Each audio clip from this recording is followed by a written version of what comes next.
Get you ready for Kings Live pregame. Tip tonight, 4 o'clock, as the Kings are in the Big Easy. They'll take on New Orleans. 4 o'clock tip, G-Man with the call.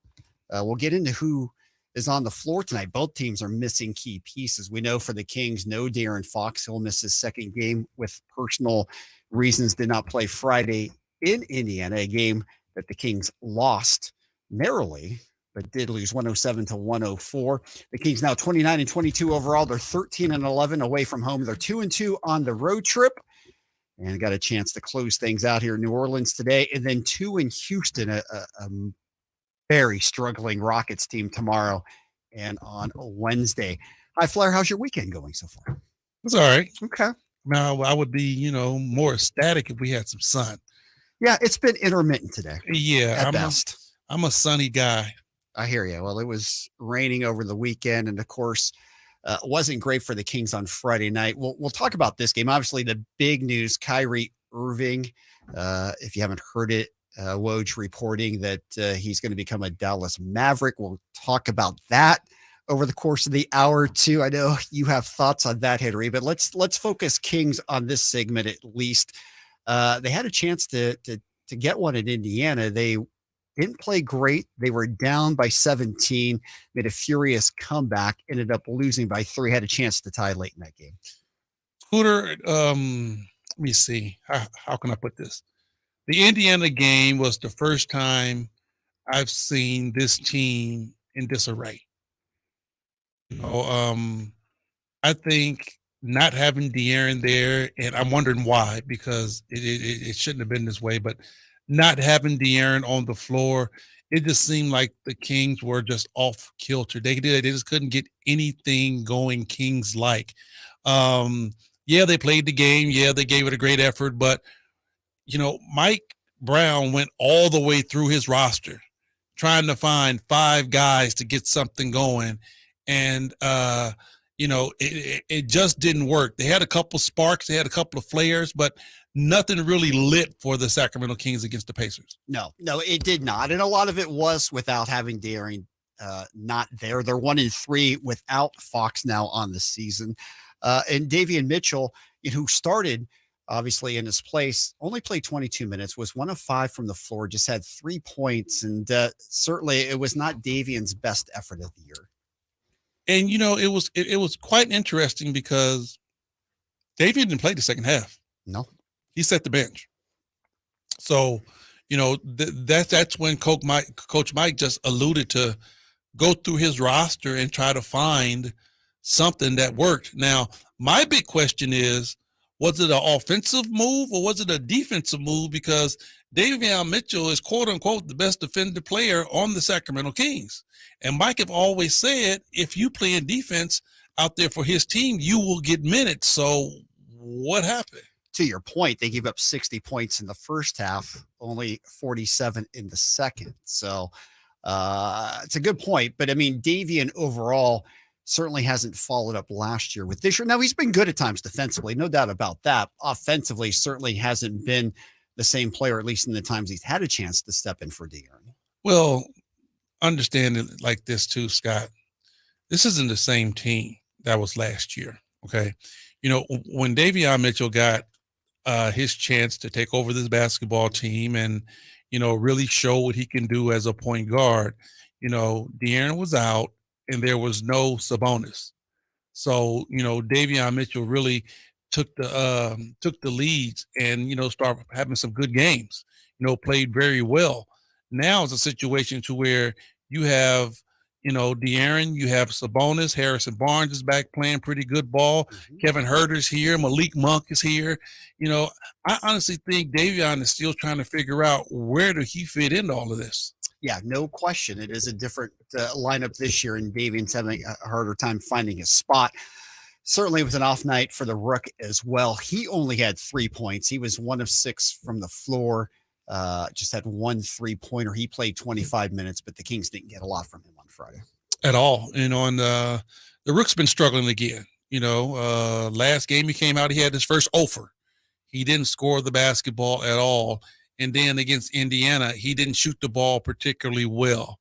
Now, the one thing I can't say about Keegan is that I always want him to stay aggressive.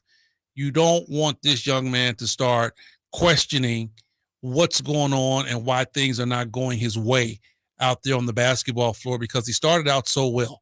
He started out playing good basketball, understanding what he could do out there on the basketball floor, and then he hit the wall. All rookies do it, Scott. That's not nothing new for any rookie in the NBA.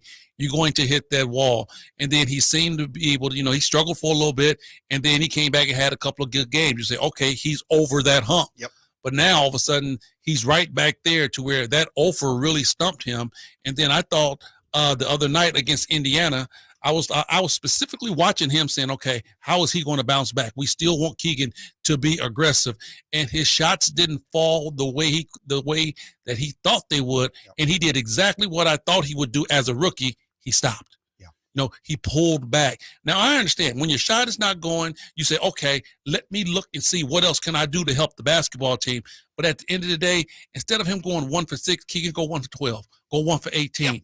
That lets Get your shots. That lets me know you're still getting your shots up. Yes. Yep. Sabonis, he got a nice ovation, well deserved. Rightfully so. Good to see. Yeah, absolutely. It was good to see. And of course, coaches after the game coming up to him, congratulating him on the All-Star selection. He had 15, 16, and 6. He was fine. Late in the game, Mike Brown kind of called himself out for not calling a timeout late in that game, and said he wished he could do it over. What'd you think about the final sequence there? Scott, when games come down to that, last minute, last second plays and, final play, guys not fouling, guys should foul. I honestly think that those are 50-50 type situations. If you take care of what you need to take care of before that, it really shouldn't even come down to that. If you play the type of basketball that the Kings are able of playing, if you play the type of defense that the coach wants you to do out there on the defensive side, the game doesn't come down to a last-second Herculean type play. Yeah, no doubt. And obviously the Kings could have used Trey Lyles late in that game too. He got hurt, hit his head back, had to leave the game, and that certainly hurt them a little bit. Yeah, but Trey was pretty much in the game before that, and the Kings still couldn't get anything going with Trey out there. I don't know what happened to the Sacramento Kings, Scott. They took Davion out so they couldn't go to De'Aaron. They put Matthew Dellavedova at the point guard. They took him out. I saw we all know Sabonis plays point. He brings the ball up, so that's natural. But I saw Malik Monk at the point, which is, not the worst thing in the world. And then all of a sudden I saw Kevin Huerter handling the basketball at the point. And I'm like, wow, we digging deep for a facilitator. What's going on here? Yeah, they were trying to figure it out. And then for the Pacers, of course, Tyrese back in his second game, 10-9 for him. How about Buddy Hield? 21, 10, and 6. He was active. He was energetic. And, again, we always talk about the trade being Sabonis for Halliburton, and Buddy Hield gets forgot in the mix, but boy, he had a great game. When you get outworked by Buddy Hield, that says a lot. We've seen Buddy Hield for basically almost his whole career. And I have never once said Buddy Hield has outworked an opposition. But I honestly thought that Buddy Hield, the energy that he brought, the focus that he had on the defensive side, on the offensive side, I thought he quietly outworked the Sacramento Kings. Yeah, no, he had a great game, and certainly he was instrumental in the Kings' loss. For the Pacers, they improved to 25-29. They'd been struggling a lot too. They're 17-11 at home. All right, a couple of things to bring up here, and I want to get your thoughts on this. Okay, first of all, the Kings are 2-7 now when they play opponents who are on the second night of their back-to-back. And they'll be doing that tonight again against the Pels, who beat the Lakers yesterday. How do you put that together? That just doesn't seem like that should be a stat. I mean, 7-2 maybe against teams on back-to-back. Are they just back-to-backs don't mean much anymore now, the teams? Or I mean, when you start looking at things like that, Scott, I'm not a big analytic guy. I know it. I honestly think you're looking at something a little too hard. Okay, why does the Kings don't win back-to-backs when they're opposite? I don't know about that. It's interesting. I'm like, why do the Kings don't play defense. I mean, I'm looking at face. That might be more important. Thank you. I'm looking at face I'm value. Okay. Why do the Sacramento Kings turn the basketball over at such a high rate? Yeah. Then I look at, okay, why does the Sacramento Kings just get beat time and time and time again with points in the paint? I think those things are more glaring to me about a basketball game than worrying about if the opposition is coming off a back-to-back. And I can buy all of that. I just do find it curious that their record is so poor in a season where they're having such a great season. And to your point, you can't turn it over 20 times on the road and expect to win, although they almost did send that game to overtime. Now, here's the other thing, and I know you're going to like me even less for bringing this one up. Please don't say 2-minute report. I'm going into the 2-minute report, Flyer. Please don't say 2-minute report. You called it. All right. So the 2-minute report from the game on Friday had one, not two, but three. Yes. Yeah, it was a total count out against the Kings. 3 calls went against them on Friday night. And Mark Jones had a great stat during the broadcast of the game.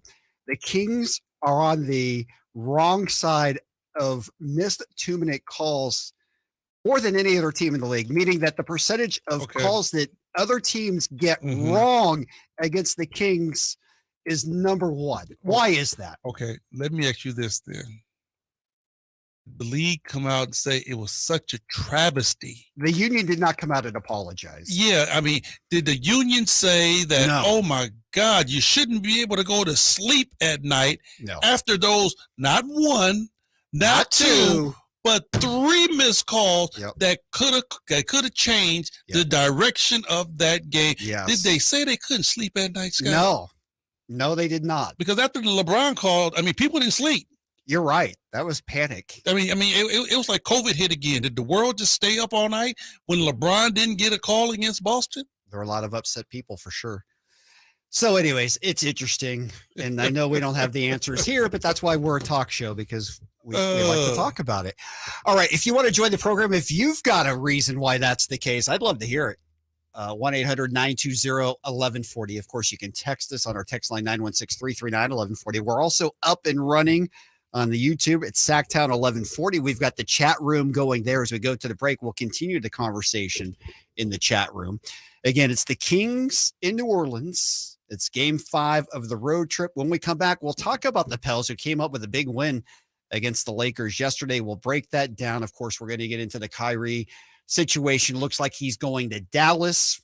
We'll break down that trade as well, get around the league. Steph Curry is going to miss some time also. Does that mean De'Aaron Fox will be named to the Western Conference All-Stars? It's game night right here on Sactown Sports 1140.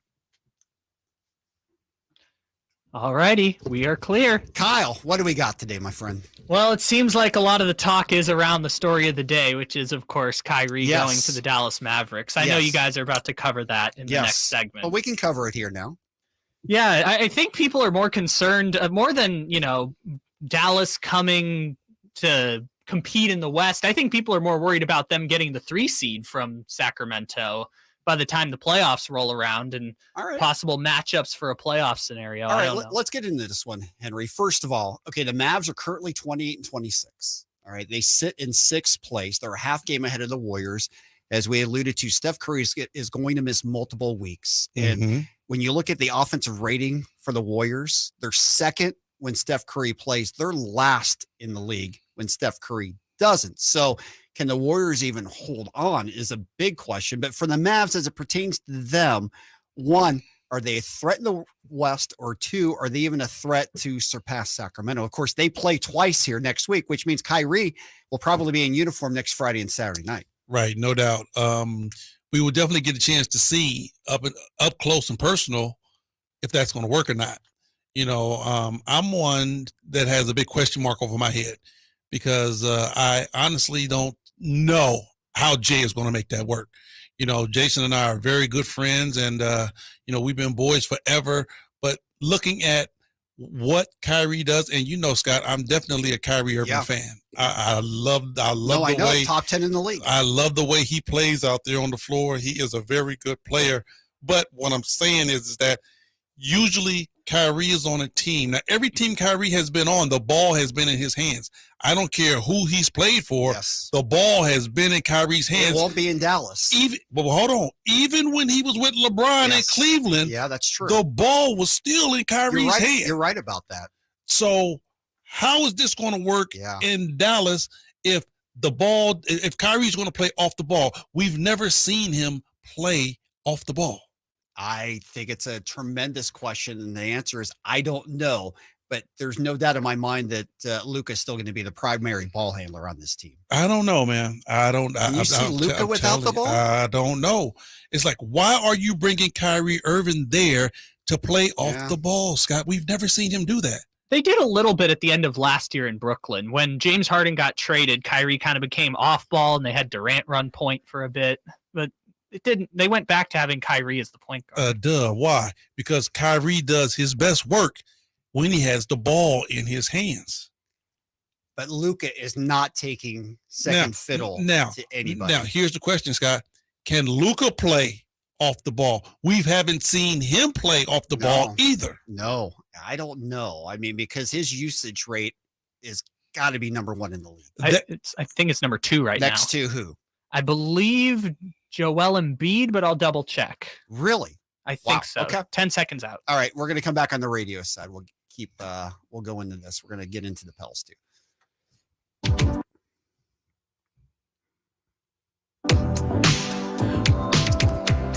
Welcome back in the game night right here. Sactown Sports, 1140. Scott Marsh along with the High Flyer, Henry Turner. Again, we're with you until 3:30 today. Afternoon basketball on Sactown, 1140, as the Kings get ready to take on the Pels. And again, New Orleans was a team that was riding high up until Zion got hurt. They had lost 10 straight until they beat the Lakers yesterday. They came from behind in the fourth quarter to win that game. Big win for them. So as you look at the Western Conference standings, the Kings are 29-22, still 4 games up in the loss column, in third place solidly. And for New Orleans, they have fallen now all the way to the 10th spot. They're 27-27. And it's been a real struggle for them. 500 ball got you in the 10th spot, Scott? 10th spot, tied. Well, they could be tied for 9th with the Jazz, and that might just be based on head-to-head. That's crazy. It is crazy. And if you look lower, the Blazers are 26-27. The Thunder are 25-27. The Lakers are in 13th place at 25-29. Well, Houston's at the bottom. Houston's so far behind. I mean, they're with the Spurs. Houston and San Antonio. And then who's on top of them? Utah? So Utah is tied with the Pels at 27-27. The T-Wolves are 28-27. But if you look at it just from 4 to 13, every team has 26 to 29 losses from 4 to 13. Wow. That's incredible. It is. I have never seen the West so tight when you talk about, just going on a 2 to 3, maybe even a 4-game losing extent. We're probably, if you're that number one team and you lose 4 games in a row, you're going to get dropped to like the 6th or 7th position. Yeah. And maybe further. Who knows? I mean, wow. It's that fast and furious in the Western Conference. Parity through and through. And Scooter, that's why, I've been looking at this all year, and that's why I have been so adamant about the Kings playing 500 ball, because you can't lose. You can lose a game, but you can't lose 2, 3, and 4. Right. You lose a game, you got to bounce back. You lose 2 games, you got to bounce back with 2 wins. You have to play 500 ball. If you're not doing that, you're going to be in trouble when you start talking about trying to say, okay, who's going to make the playoffs? Yeah, no question about that. And the Kings have done a nice job of not having any extended losing streaks. They've had a 7-game win streak. They've had a 6-game win streak. They've done great in the win column, but they've held off from having extended losing streaks. All right, for the Pels, and again, it was a big win for them yesterday, no doubt about it, as they were able to beat the Lakers 131-126. Brandon Ingram had 35 points.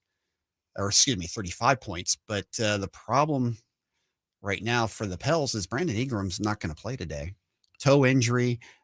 He's out. Valanciunas got hurt in that game, came down awkwardly.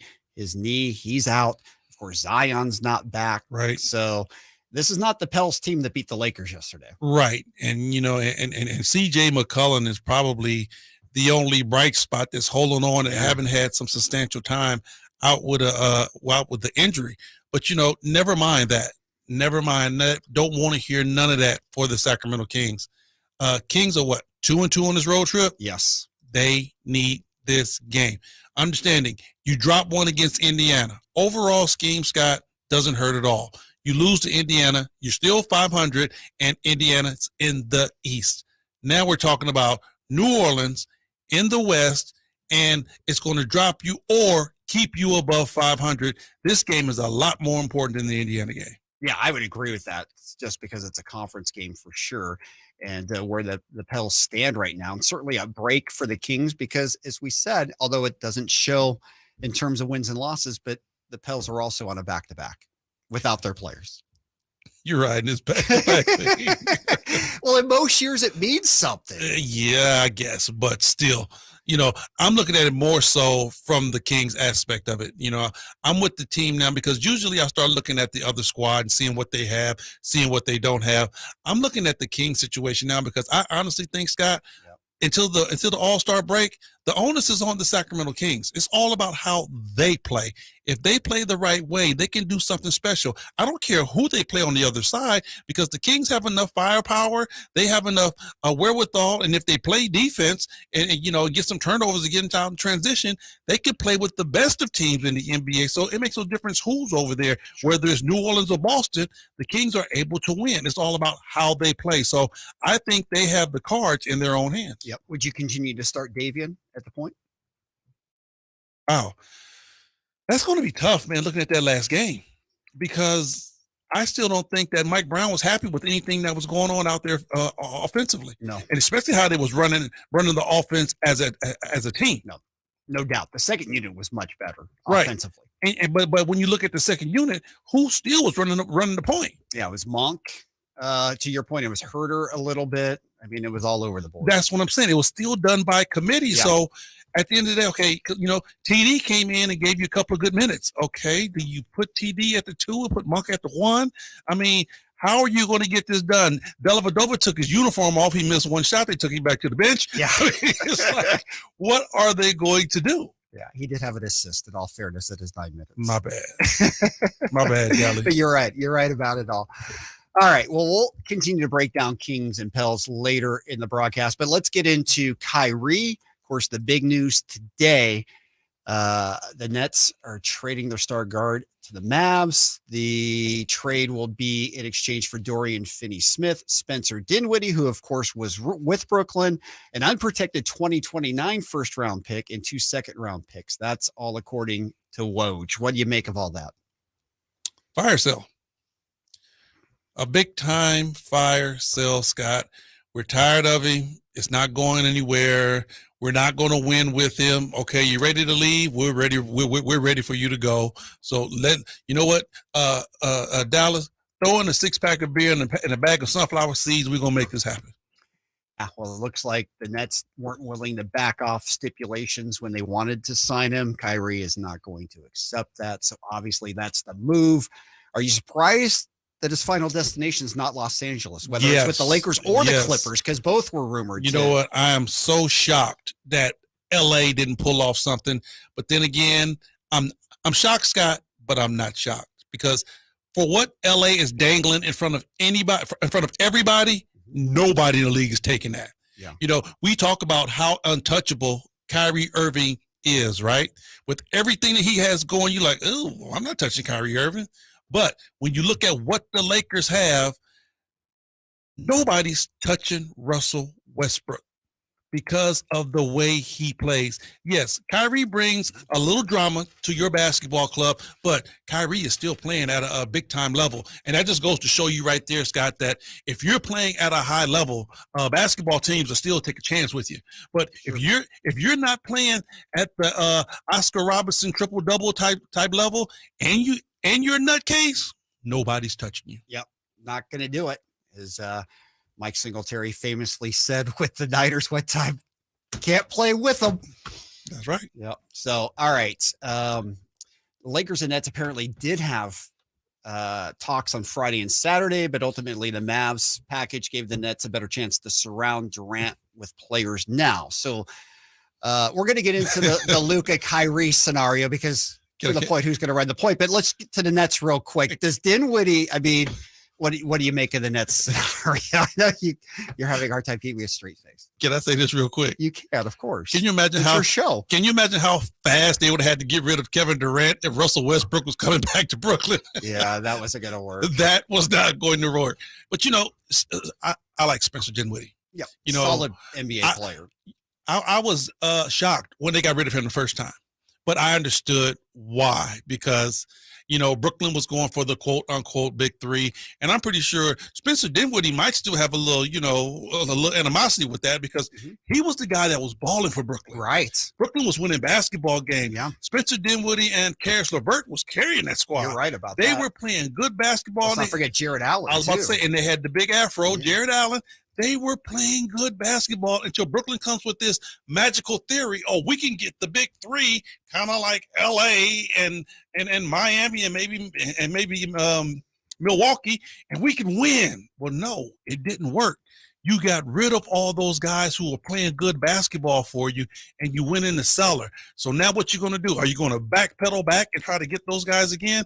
I'm pretty sure when Spencer comes up for his contract, I want it all. I want T-shirt and draws. I want everything. Give me the whole package. No doubt. And speaking of the whole package, Irving, of course, wanted a 4-year, $198.5 million max with the Nets. Ooh, say it again. They said no. 4-year, $198.5 million. Lord. Yes, and the Nets said nope, not without stipulations.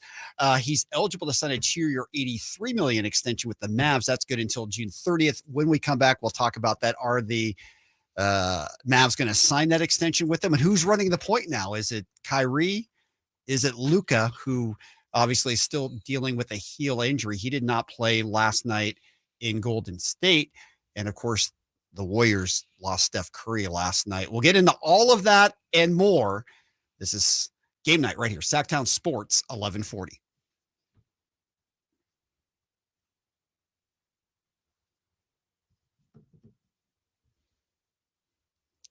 All right, we're in the YouTube chat right now. So let's get into this, and we'll bring it up when we come back to, but the whole situation with the Warriors. So they're currently in 7th place. They're 1 game above 500. The only thing that'll make it right, bring KD back to the Warriors. Well, you know KD's leaving Brooklyn, right? Come on, really? You think? It's a matter of if, or a matter of when, not if. Let's go. Where is he going?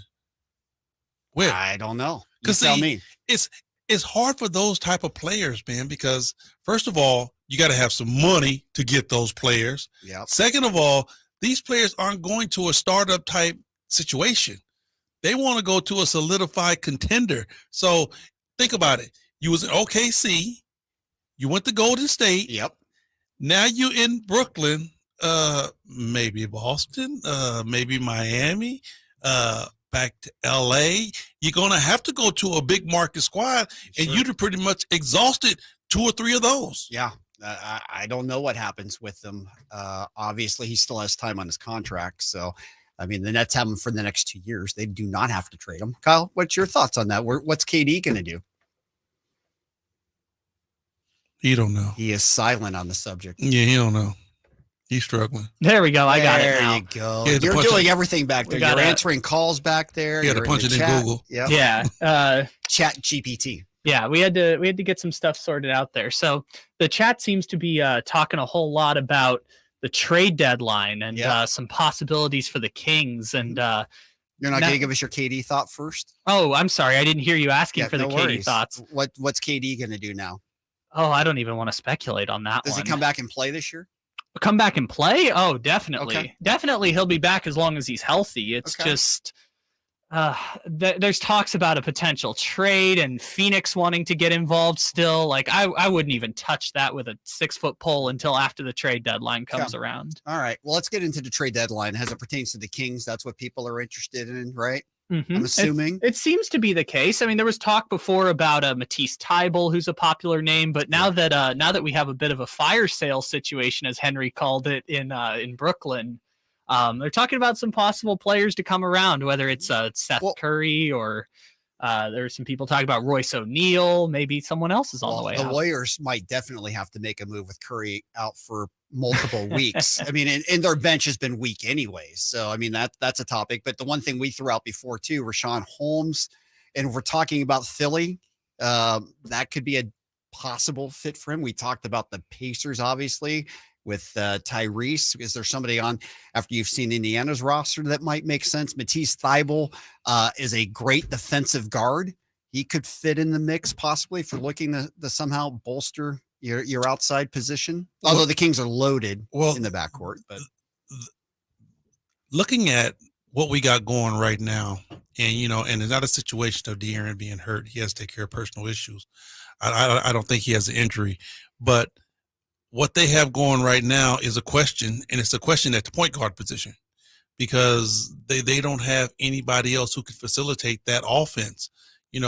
As much as we talked about, we need somebody to step in and, give Sabonis some minutes. That's not the main thing right now. The main thing is finding a guard that's going to facilitate the offense. And, 10 seconds. I don't know if Davion Mitchell is going to bounce back tonight, but coming back to radio here, save that thought. Okay.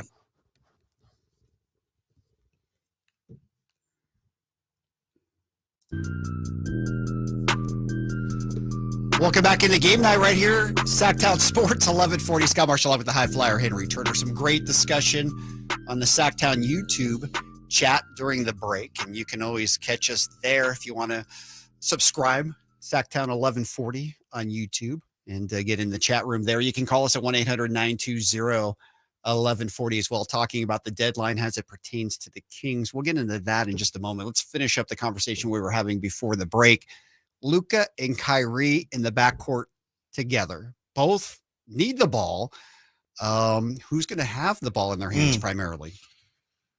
Scott, I honestly think that's going to be a tough situation because, if you're a good basketball team, you usually know who's going to have the ball, who's running, what guy's going to be where. I think you put yourself in a bad situation. And I think the Lakers started off with this about, okay, Luka brings the ball up 2 times and starts the offense. Then all of a sudden, Kyrie brings the ball up a couple times and start the offense. I thought Brooklyn seen that when they had Kyrie and Harden. Yep. Harden would bring it up a couple of times and something would happen. And then all of a sudden, Kyrie brings the ball up a couple of times, something would happen. KD gets the rebound. He brings the ball up. Something happens. I mean, it's just not enough continuity there for, these guys to really get into a good lather. Now, Golden State was one of the teams that was able to do that. I thought Phoenix was able to do it for, a year or two. Golden State was the best at whoever got the ball, brought the ball up, and they initiated the offense. It was good. Curry didn't have to have the ball in his hands all the time. Draymond would bring the ball up occasionally and just start the offense. They were good enough to make that happen. Phoenix did the same thing. The ball wasn't always in Chris Paul's hands. When Devin Booker got it, he pushed the ball up. He was able to initiate the offense. Same thing with Cam and some of the other guys that they had on their roster. They were able to make that work. But I honestly think Kyrie is the guy that needs to have the ball in his hands if you want to get the best out of Kyrie. And I feel the exact same way about Luka. If you want to see the Don out there on the floor, the Don has the ball in his hands. Yep, exactly. So, and I'm just following timelines on everything too. And if I have this correct, maybe it's not 100%. That Kyrie's going to the Mavs because it looks like Woj has also said that the Clippers have joined the pursuit for Kyrie as well. Reading the Nets are proceeding in talks throughout the league as though they are determined to find a deal. Just trying to see if that's accurate. Kyle, maybe you can check on that for us here as well. So you're trying to say that the deal isn't finalized. It's not done. Someone could swoop in. Looks and like get into maybe that's the case and get into the Kyrie Irving sweepstakes and snatch him up. Let's check on that. So we'll find out if that's the case or not. But let's talk about Steph Curry a little bit because he went out in last night's game against Dallas, and he's going to be out multiple weeks. And the deadline's coming up on Thursday for the Warriors. Some say they needed to make a trade regardless because we know the reserves are young. It's not what they've had in the past. If they want to make a championship run, they've got to do something. And now with Curry out for extended period, does that put the pressure more on the Warriors to do something? That's tough, Scott, because, we know right now what a difference one guy makes in the West. We've seen that with the Pelicans. You lose one of your main guys and you go from first down to 10. And it isn't like the Golden State Warriors have that cushion. You know what I'm saying? They are definitely struggling just to make it with Curry. And then you look at what they have on their bench, a bunch of young guys, a bunch of young talent that they really haven't had time to cultivate because they've been too busy running after a championship. Now, the question comes, do you get rid of your future? Get rid of those young guys that you should have been cultivating, but you couldn't because you're trying to make a championship run. Do you get rid of those guys and still try to make a championship run by bringing in some old farts when these old farts that you have might not be here that long? That's the quandary that they're in, Scott. They do have decent amount of talent on the bench. They've got some young pieces they could trade to get a veteran. But they're young. That's their future. Right. So it comes down to how long are you going to ride this Steph, Clay, and Draymond train in order to, keep your young guys there. And Draymond comes up for contract next year too, and a lot of indications are he wants to head towards LA. So who knows if that's the case or not. Just to update on Woj, no, it looks like it's definitely Kyrie to the Mavs. In fact, he's expected to arrive for a physical on Monday, and the plan is traveling to the Mavs debut versus the Clippers on Tuesday. Take that, LA. So there you go. There you go on that. But yeah, for the Warriors, I mean, as we said, they're currently 27-26. They're 7-20 away from home. They still have 14 road games. They've got 15 left at home. But I mean, again, we talk about how close things are in the West. Can they hold on? Here's a question for you, Scott. When you talk about, do the Warriors make a trade to get rid of young talent to bring in some more veterans? At the end of this year, who's going to be more important to this basketball team? Is it going to be Draymond Green or Wiseman? Because Wiseman was their pick. Yeah, but he's not doing anything right now. Right now, he's not playing. But what I'm saying is, if you're saying right now that, okay, Draymond is looking to get up out of there, he ran his tenure in a Golden State uniform, you're going to get rid of this young prospect to keep Draymond happy? I think they might, because it's all about championships in Golden State right now and running the wave. I mean, but they're so far away from it that, how far away are they from it? Seriously, let's just say Curry comes back. He's fine. You've got Thompson. You've got Draymond. Let's say they're able to make a move. Wiggins is good. Are they that far away from making a legitimate championship run this year? Championship run? I don't see it right now. I mean, and as much as I like that team. Yeah. And I still call them the champs. Sure. I still call them the champs, but from what I've seen, from how they played, they're going to have to make a 180-degree turn, Scott. They haven't been able to win on the road with all of those guys. They've struggled mightily they've been on the road. On the road. Yeah. They've won at home, played great basketball in Chase Center, but anywhere else outside of Chase, they've been beat like a drum. Yeah, they've been awful. There's no question. All right, other games going on in the league right now. You've got the Cavs and the Pacers. Cleveland leading 62-46. About to start. You've got 76ers and Knicks. That game just about to get underway. Raptors and Grizzlies. You've got the Nuggets and the T-Wolves. That's an interesting Western Conference game. And a final from today, the Magic beat the Hornets 119-113. So that's the other games going on in the association. When we come back, we'll focus in on the Kings and the Pels. Again, we'll get you caught up on who's on the floor. It's more about who's not on the floor tonight for both of these teams. We'll cover all of that and a lot more. Game night, as always, brought to you by Power Business Technology. Experience how the power of family can help your business office equipment needs today. Contact them at 844-POWER-BZ or go to powercopiers.com. More of Game Night right here, Sactown Sports 1140. All righty, we are good to go on YouTube. So, updating a couple things. I was on the phones last segment. You were asking about usage rates back in the first segment. So, There's 3 players who are way ahead of the group right now. So there's 3 players within Luka, 1 percentage point of each other. It's Luka, Joel Embiid, and Giannis Antetokounmpo. Yep. And the next closest player after that is like 4 percentage points behind him. Okay. And that seems to be about where Dallas is. I don't think even Kyrie coming in is going to change that. I don't think so either. I mean, Luka had to sign off on this, right? I mean, Mark Cuban went to Luka and told them what they were doing, right? I'll tell you what, Luka had to sign off on that. But I don't care what you sign. I don't care how it starts off in the beginning. For example, if you bring Kyrie Irving to the Dallas, because Dallas is trying to make a push. They figure out that a talent like a Kyrie Irving can push them into the, the next phase of where they need to go. Mm-hmm. But you don't have the ball in Kyrie Irving's hand, and Kyrie Irving comes here and he gives you less than what Spencer Dinwiddie was giving you from the beginning. That is a travesty. Okay. But that may be a reality if you take the ball out of Kyrie Irving's hands. So it's like, why did you bring him here? Yeah, no, legitimately, do we have to worry about Kyrie buying in? Yeah, that's what I'm saying. Yeah, no, that is what you're saying. But he is in a contract year, obviously, so that's part of it too. But still, everyone knows, Scott. I mean, it's not a secret. Everyone knows that Kyrie Irving is a monster with the ball in his hands. You take the ball out of Kyrie's hands, he might just, at 12 o'clock, turn into a pumpkin. He might just be a regular player without the ball in his hands. Yeah, it's a risky move for the Mavs. There's no doubt about it. There's a lot of risk going on right now in Dallas and how that thing's going to shake out.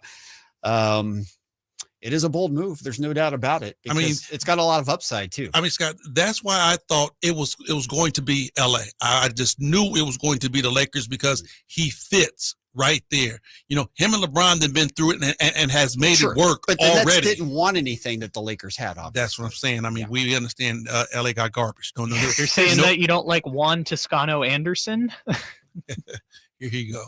Anyway, the thing about it is that LA with LeBron and AD, that would have worked because him and Kyrie, I don't care if they don't like each other. Yeah. Him and Kyrie made it work. Yes. They've won before. Yeah, they made it work and with less talent because the rest of Cleveland couldn't do what AD could do on the floor. So I honestly thought that was going to be a marriage made in heaven, but they didn't make that happen. So this right here with him going to Dallas is definitely got a question mark over my head. Yeah, there's no doubt about that. Kyle, do you think it'll work? With Dallas, I think they're about as good as they were before the day started, which is they're in that mush of teams that are clearly behind Memphis and Denver and possibly Sacramento. I think they're in that group. I would be more concerned about the Clippers and Suns personally, but Luka's a bad man. We're back in 10, by the way. All right, back to radio when we come back. And then I got a question for you. We get to radio on that subject right there. We'll do it.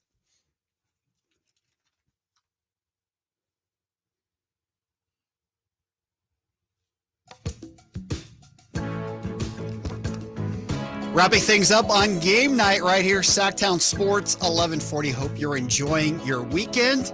It's the Kings and the Pelicans coming your way. 4 o'clock today, Kings Live pregame at 3:30. Game night brought to you by the Big Brothers and Big Sisters of Sacramento.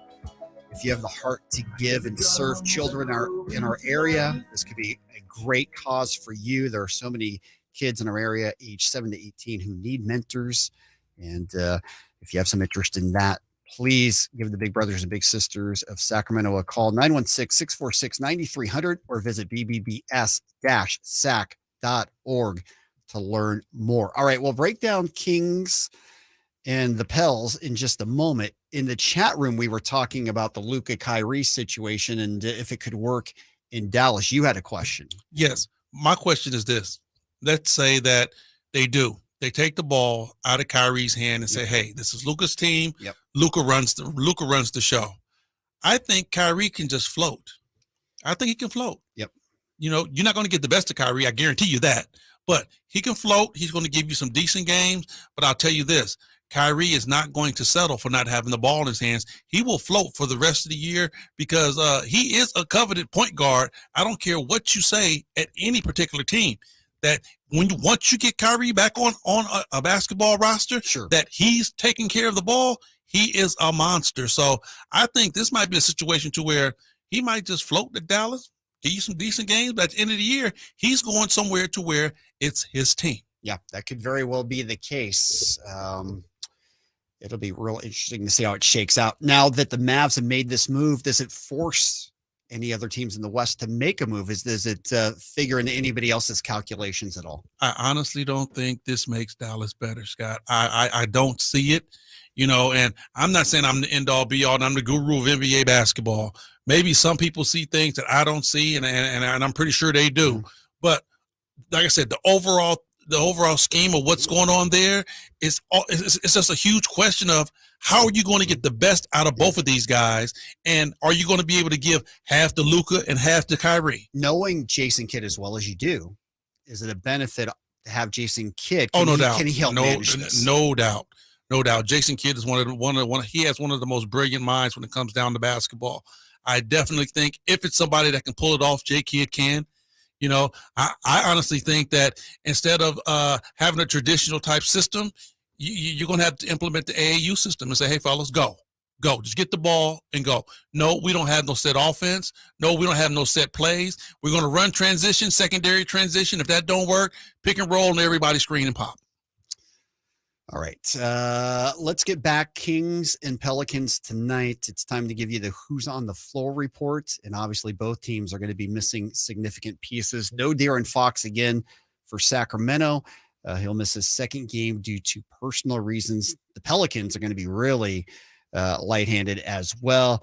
Jonas Valanciunas out with a quad, or at least listed as doubtful. Just trying to see if that's been updated, but listed as doubtful. That usually means less than 25% chance of playing. Brandon Ingram is out with the toe, and of course, no Zion as well. So knowing all of that, even though the Kings don't have De'Aaron, this is a hobbled Pelicans team that the Kings need to take advantage of. True.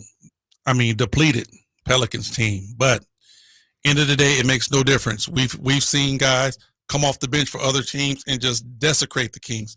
It's not about that. It's all about the Kings getting themselves together. Watching that last game for the Sacramento Kings, they looked in disarray to me. I think the Kings got to find their way. Once they get themselves together, they'll be right. Yep, and the update on Valanciunas. His MRI came back clean, but the Pelicans are going to hold him out tonight because of soreness. So there you go. Brandon Ingram did not re-injure the toe, but was feeling sore, so that's why he's out tonight. That's all quoted from Andrew Lopez. I mean, on paper, Scott, good recipe to win. Good recipe to win, but still the Kings got to find their way. They have to find a way to get this offense back clicking without De'Aaron Fox, get some more cohesiveness.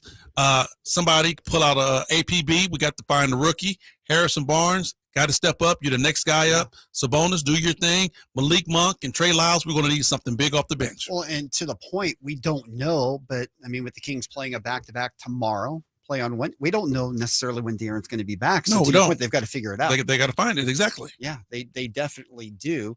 And we did see Davion last year, different circumstances, of course, when he got a chance to play a lot of games with De'Aaron out the rest of the year. We did see he could score points. He could score points. He played great.